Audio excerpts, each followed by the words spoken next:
Halo, kembali lagi bersama Sobat Unggul di Rumah Sakit Unggul Kansa Medika dan bersama saya Yoktaf dan rekan saya. Ayo Oktavia. Dan kita akan bersama-sama berbincang-bincang tentang ngobrol pintar dan sehat bersama Dr. Lina Tanubrata, spesialis ortodonti.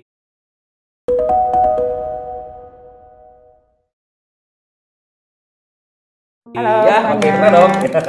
Oke, hal-hal yang menarik di sini karena memang jarang dikupas. Ya, tentunya bukan masalah buah-buahan yang dikupas, tapi masalah tentang ilmu juga jarang sekali dikupas karena kita saat ini mau menyampaikan tentang bagaimana sih kita mengenal ortodontis sebagai dokter spesialis gigi yang luar biasa, estetik juga ada, untuk kecantikan juga ada, bahkan untuk perawatan-perawatan yang luar biasa. Nah, yuk sama-sama kita kenalan dulu sama Dokter Lina. Oke, Dok, selamat pagi. Pagi. Pagi, siang, sore nanti ya. Oke nih, nah Dok, kita mau ngobrol-ngobrol dulu nih tentang beberapa hal. Kenapa sih istilahnya kita tahu bahwa dokter gigi itu ada spesialis ortodonti, dan apa sih ortodonti itu maknanya mungkin untuk sobat unggul semua, kira-kira hal-hal yang untuk ilmu untuk awam ya Dok ya, untuk umum itu lebih mudah dicerna, kira-kira apa sih Dok ortodonti? Jadi gini ya, ortodonti itu ya paling gampangnya adalah kawat gigi lah secara umumnya. Tapi sebenarnya bidang ortodonti itu tidak hanya pakai kawat gigi yang orang sebut behel atau kawat gigi yang cekat, tapi bisa juga kawat gigi yang lepasan, bisa juga kawat gigi yang fungsinya memperbaiki rahang. Jadi untuk anak-anak yang masih sekitar 6 atau 7 tahun pun mereka bisa pakai kawat, tapi pengertiannya bukan kawat gigi, tapi alat fungsional disebut. Yang membedakan antara dokter gigi umum dengan spesialis ortodonti itu sebetulnya apa sih, Dok? Jadi gini ya, itu ortodonti itu adalah salah satu spesialis ya dari bidang kedokteran gigi. Jadi kita untuk menjadi ortodonti harus melewati dulu jadi dokter gigi umum. Nah, kita sekolah dulu dokter gigi umum kurang lebih 6 tahun lah ya, kurang lebih. Kemudian kita ngambil lagi spesialis ya kurang lebih 6 tahun lagi untuk kawat giginya. 12 tahun sekolahnya. Mainannya gigi terus. Sebentar gigi aja Dok, ya. bosan nggak sih Dok? Terusnya 12 tahun ngurusin itu gitu. Bosan nggak sih Dok? Kalau kita hanya berupa disebutnya dengan model aja sih bosen ya.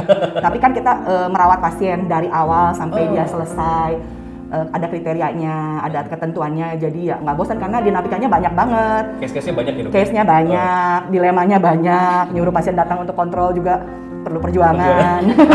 Untuk merawat dari awal sampai dia selesai sangat perlu perjuangan. Perjuangan juga ya, jadi istilahnya banyak ilmu tentu banyak manfaat. Ya istilahnya kalau kita lihat bahwa ilmu itu pasti punya beberapa siklus yang akhirnya manfaatnya akan dirasakan bagi semua orang ya. Oke Dok, mau nanya lagi nih Dok. Apakah dokter umum juga sebenarnya sih bisa melakukan tindakan ortodonti? Kadang-kadang gitu ya, memang ini merupakan sesuatu yang kita bisa lihat secara keilmuannya Dok. Gimana Dok? Jadi sebetulnya untuk ortodonti sendiri atau pemakaian kawat itu dibagi menjadi dua ya. Ada yang tadi yang saya bilang kawat lepasan dan alat fungsional, itu boleh dilakukan oleh dokter gigi umum karena memang itu sesuai dengan kurikulumnya. Nah, sedangkan untuk kawat gigi yang cekat, termasuk dengan adanya bedah rahang yang nanti kita bekerja sama dengan bidang lain, sama-sama dokter gigi, yaitu biasanya dengan spesialis bedah mulut. Ya, Nah itu harus dilakukan oleh spesialisnya karena tidak mudah. Kalau misalnya di ortodonti sendiri, Dok, kira-kira kasusnya tuh biasanya ada kasus apa aja sih yang pasien-pasien yang biasa datang ke spesialis ortodonti? Nah ini kebanyakan pasien datang tuh rata-rata udah umur belasan lah ya. Karena orang tuanya, aduh anak saya kok giginya ya berjejal atau bertumpuk-bertumpuk. Jarak ya, rapi ya, ada yang renggang-renggang, jelek ya. Terus ada juga yang camel atau cakil ya, maju gitu rahangnya. Arwana gitu Dok. Terus ada lagi yang satu lagi yang seperti paru burung ya, jadi yang atas lebih maju. Nah, itu hoki sebenarnya Dok. Hoki itu. Ada beberapa mitos juga yang menyebut kalau rahang itu mempengaruhi juga tentang hoki. Kayak gitu lah. Mitos atau fakta kan? Nanti kita bahas nanti ya. Oke Dok. Oke, kalau misalnya kita tadi lihat bahwa ada alat lepasan, ada fungsional, sebenarnya alat itu seperti apa sih Dok? Karena agak bingung juga nih kata-kata alat lepasan, alat fungsional dan alat cekat. Ya, jadi kalau yang untuk alat fungsional biasanya di masa anak masih disebutnya gigi campuran. Ya dari gigi anak pergantian ke gigi dewasa. Nah biasanya kan suka kadang giginya orang tua harusnya ya, kalau sekarang tapi sudah lumayan ya, orang tua sudah lebih aware memperhatikan, Dok anak saya kok giginya ini kok jadi ada 2 ya, bertumpuk. Nah kadang-kadang kalau bertumpuk seperti itu dia tidak goyang, nah itu harus segera dibawa ke dokter karena kalau enggak kan jadi makin bertumpuk. Nah kemudian kayak tadi yang saya tadi bilang, ada yang kayak paru burung yang atasnya lebih maju, atau yang satu lagi cakil atau cameh yang rahang bawahnya lebih maju. Nah itu harus menggunakan alat fungsional. Maksudnya alat fungsional itu alatnya tidak berupa kawat yang dipakai, tapi lebih kayak karet ya modelnya, macam-macam sih. Ada twin block, ada trainer juga, macam-macam, ada lagi yang myofunctional yang lain ya. Nah itu macam-macam tergantung case-nya. tergantung gitu. kasusnya. Nanti berbagai macam kasus berbeda ya. Ya, tapi biasanya itu dipakai di antara anak usia sekitar 7 sampai 10 tahun. 7 sampai 10. Aku khawatir dengan 7 tahun ya. Takut temen nih. Karena di situ kita mau memperbaikinya tidak hanya giginya ya, tapi kita mau memperbaiki kebiasaan-kebiasaan buruknya. Kebiasaan-kebiasaan buruknya, kemudian otot-otot rahangnya yang kayak tadi ya, yang tadi terlalu maju, yang kayak paruh burung, itu kita rangsang yang rahang bawahnya supaya maju. Nah, kalau yang cakil, yang kebalikannya, yang bawahnya yang maju, itu kita yang rangsang atasnya, di rahang atasnya yang kita rangsang. Jadi jangan nunggu sampai anak usianya 16, 17, 18, nah itu kemungkinan harus dilakukan pembedahan juga. Mungkin lebih awal akan lebih mudah ya dok. Jadi ya, maksudnya kalau disebutnya itu adalah perawatan kawat gigi pencegahan. Kalau dia umur 7 tahun itu. Ya. Nah di situ kita untuk meminimalisir kemungkinan dari kelainan-kelainannya itu jangan tambah berat gitu. Walaupun secara seperti yang tadi yang kayak paru burung yang maju ya, kalau apa sih? Ginong ya? Ginong ya. Gigi nongol gitu ya. Nah, ada artis namanya Boneng. Nah, gitu. Tapi anak sekarang nggak tahu. Jadi kalau anak-anak pasti taunya SpongeBob. Nah, gitu. Jadi ya giginya 2. Ya, yang seperti itu yang harus mulai dikoreksi. Gitu dengan alat-alat seperti itu. Tapi memang perlu motivasi banget dari orang tua. Iya. Karena alat itu kan dipakainya nanti di rumah, nanti dikontrol di dokter. Nah, yang lebih banyak di rumah tuh orang tua ya. Jadi orang tua yang harus memotivasi anak. Karena mungkin akan usia 7 tahun mungkin agak susah juga ya. Betul, untuk mengadaptasi, ya mungkin dikiranya permen di kemana? Hilang. Oke, untuk alat cekat sendiri gimana dok? Alat cekat gigi nih? Kalau alat cekat maksudnya apa? Usianya ya, atau apanya? Ya, kalau misalnya usia dan alat cekat ini usia berapa sih? Tadi kan 7 tahun bisa. Kalau 7 tahun sampai 10 itu masih tetap alat lepasan. Kadang bahkan dia 10 tahun lebih juga kalau memang ada beberapa gigi depan atau yang gigi geraham pertamanya. Biasanya dokter harus ronsen ya. Karena di situ kita harus lihat apakah si ujung akarnya itu sudah menutup. Nah, di situlah baru kita boleh. Jadi ya kadang-kadang saya juga suka lihat ya teman anak saya, aduh 9 tahun udah dipasang. Nah, itu bahayanya si akar-akar giginya jadi memendek. Karena belum waktunya dipasang. Nah itu nggak boleh sebetulnya.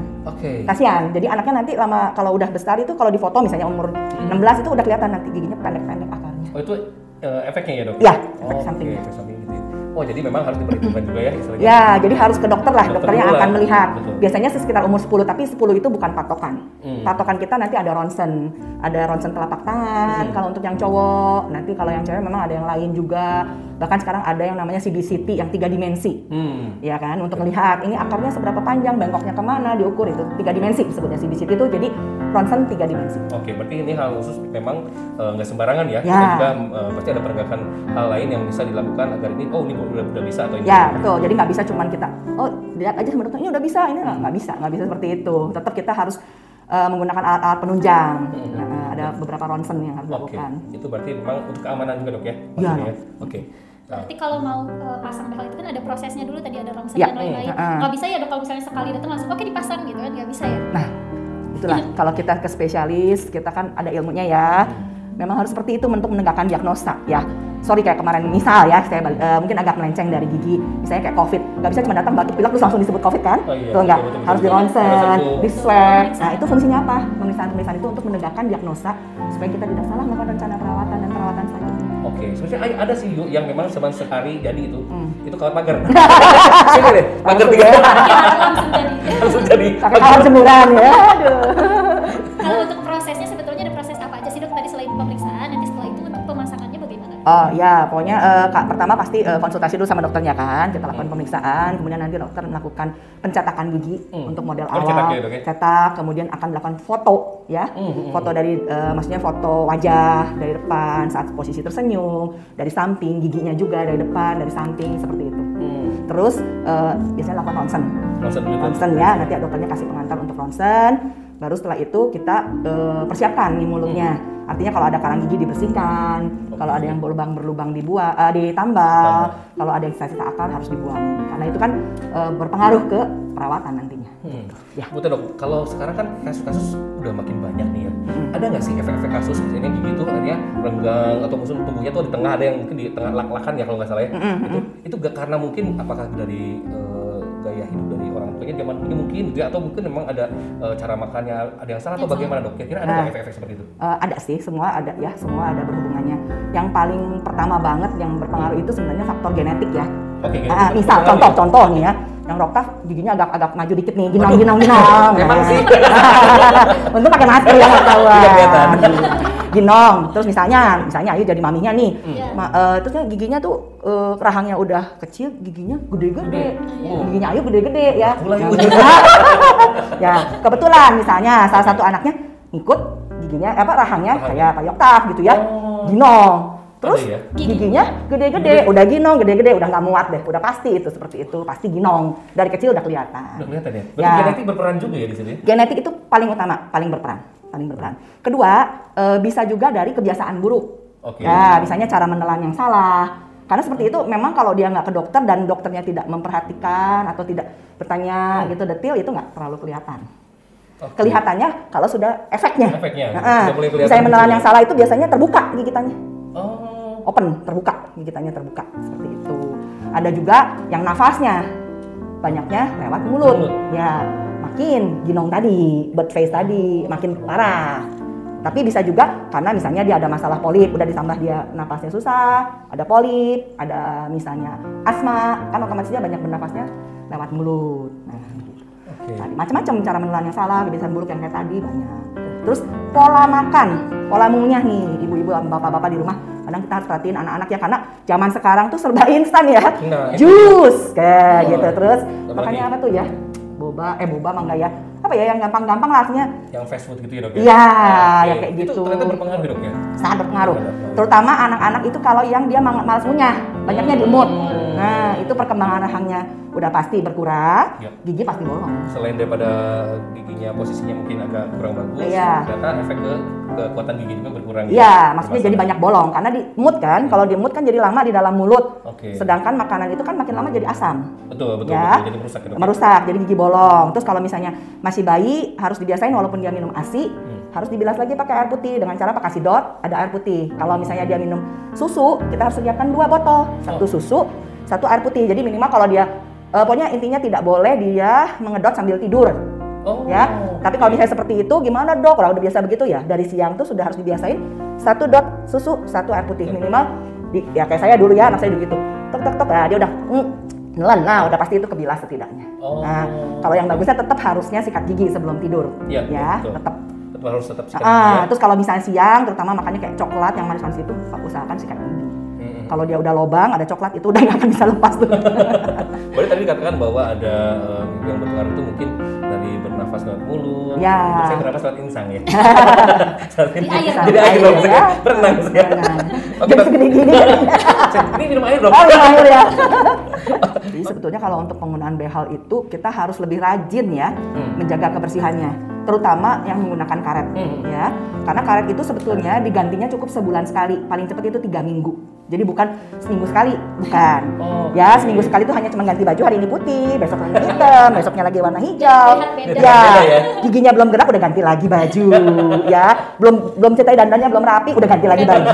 Nah, jadi itu sebenarnya tidak berpengaruh sama sekali untuk perawatan giginya. Jadi kalau pakai behel itu sikat giginya ada sikat gigi yang khusus ya, bentuknya khusus. Ada sikat gigi yang di sela-sela. Pakai odolnya juga sebetulnya harus yang khusus, yang tidak mengandung deterjen. Apa maksudnya pakai? Ya, kita kan nggak boleh sebut nama loh ya. Ya, baju gitu. Jadi tidak boleh mengandung deterjen. Jadi pengertiannya, odolnya itu cukup pakainya juga nggak usah terlalu banyak. Ya, misalnya 1 sikat gigi kita cuma sepertiganya segini gitu ya, bukan segini banyak. Ya, kemudian mulutnya juga cuma cukup sekali dikumurkan, kemudian itu baru disikat.